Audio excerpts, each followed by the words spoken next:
السلام عليكم ورحمة الله. أنا الآن في مدينة وادي سوات شمال غرب باكستان.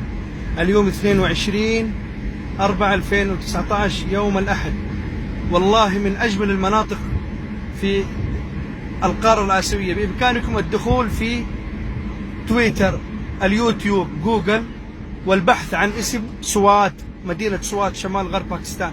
أنصح الإخوة الأشقاء الخليجيين والعرب أن يزوروا باكستان ولو لمرة واحدة، أن يزوروا سوات والمناطق المجاورة لها، كالام، ملمجبة، دير، چترال، إسلام آباد، مري، كاغان، ناران. والله في أمن وفي كل شيء، وبالعكس الباكستانيين يحبون العرب ما شاء الله. هذا الجسر بناه دولة الإمارات العربية المتحدة، جزاها الله خيرا، جزا الله دولة الإمارات خير الجزاء.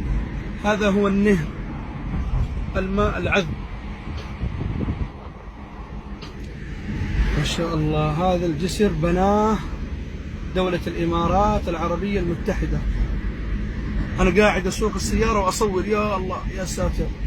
شوفوا علم إماراتي، علم إمارات باكستان ما شاء الله.